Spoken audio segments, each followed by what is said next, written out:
Flow of water start with the lake on top of the mountain. फिर ये lake river के रूप में कन्वर्ट हो जाता है और ये रिवर क्या बन जाता है? ओशियन। लेक रिवर के रूप में कन्वर्ट हुआ, ओशियन बन गया। देन अगेन ये ओशियन इवोपरेट हुआ, अगेन न्यू लेक का निर्माण हो गया। ये लेक अगेन रिवर के रूप में कन्वर्ट हो गया और ओशियन का निर्माण हो गया।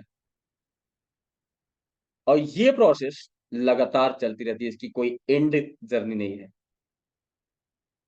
Water flow start with the lake and lake convert हुआ रिवर में, रिवर मिल गया ओशियन में, अगेन ये प्रोसेस कन्वर्ट हुआ, ओशियन इवोपरेट हुआ और लेक बन गया। लेक ने अगेन रिवर कन्वर्ट कर दिया और ओशियन में जाके मिल गया। ये प्रोसेस कंटिन्यू चलती रहती है। Similarly in the context of money, family is the lake, family is the lake. Family ने क्रिएट किया रिवर ऑफ इनकम, जिसकी वजह से क्या बिल्ड हो गया?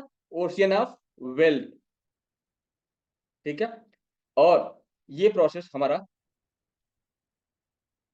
कंटिन्यू रहता है, ओशियन ऑफ वेल्थ कंटिन्यू रहता है। अब कोई generation does not want to pass the income, जिसकी वजह से ओशियन ऑफ वेल्थ नहीं बन पाता है। अब कोई जनरेशन ये डिसीजन ही नहीं लेती है कि मुझे अपने अगले जनरेशन को पास ऑन करना है, तो क्या होता है कि जो नेक्स्ट जनरेशन होता है उनके पास कुछ होता नहीं है, उनको सब कुछ शुरू से स्टार्ट करना पड़ता है। मतलब एवरीथिंग स्टार्ट फ्रॉम जीरो। उससे क्या होता है? उनके पास कोई लेवरेज नहीं होता है, कोई एक्सपोजर नहीं होता है, कोई रिसोर्सेज नहीं होता है, तो उनको अपने जीवन में आगे बढ़ने के लिए बहुत ही तकलीफ होती है। ठीक है, तो एक फैमिली को अपने फैमिली के लिए क्या करना चाहिए? एक लेक देना चाहिए या फिर river of income pass on करना चाहिए? तो फैमिली को river of income pass on करना चाहिए। अब रिवर ऑफ इनकम दो तरीके के हो सकते हैं।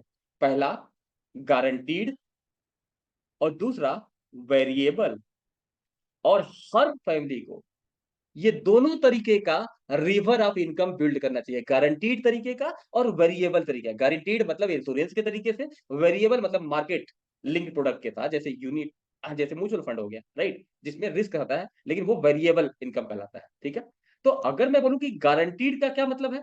गारंटीड ये इंश्योर करता है कि भाई कैश फ्लो बना रहेगा सिस्टम में। वेरिएबल क्या करता है? वेरिएबल कहता है कि भाई हम मनी को फास्टर स्पीड से ग्रो करवाएंगे। इससे इन दोनों से क्या होता है? जो ओशियन ऑफ वेल्थ होता है वो ग्रो करता रहता है। ठीक है, और ये पास ऑन होता है फैमिली को, जनरेशन को, और ये जनरेशन को इनकम के रूप में मिलता रहता है। तो अमीर लोगों को आप देखते हैं, अमीर लोगों का जो जनरेशन होगा वो कभी गरीब नहीं हो सकता है, क्योंकि वो इस तरीके से प्लानिंग करते हैं। ठीक है, लेकिन अगर एक जनरेशन डिसाइड करता है कि मुझे पास ऑन नहीं करना है, तो वहां से उनका आने वाला जनरेशन खराब हो जाता है। ठीक है, तो इस प्रोसेस को हम क्या बोलते हैं?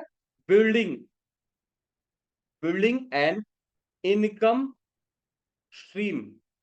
तो आप कितने तरीके से इनकम स्ट्रीम बना सकते हैं? पहला एन्युटी, दूसरा गारंटीड प्रोडक्ट जिसमें विड्रॉल हो, जैसे कि आपने कोई गारंटीड प्रोडक्ट लिया जिसमें आपको लगातार अगले 20 साल, 30 साल, 50 साल लगातार इनकम आ रही है, गारंटीड आ रही है। ठीक है, और तीसरा क्या हो गया? वेरिएबल। ठीक है, मैं क्या कर सकता हूं? मैं आपको इन तीनों तरीकों से एक इनकम स्ट्रीम बिल्ड करने में आपकी मदद कर सकता हूं। तो अगर आप चाहते हो कि 30 मिनट का फ्री कंसल्टेशन मैं आपको दूं, तो आप मेरा अपॉइंटमेंट बुक कर सकते हो। ठीक है, अगेन मैं आपको रिमाइंड कर दे रहा हूं कि एक फैमिली अपना रिवर ऑफ इनकम बिल्ड करती है गारंटीड और वेरिएबल के फॉर्म में।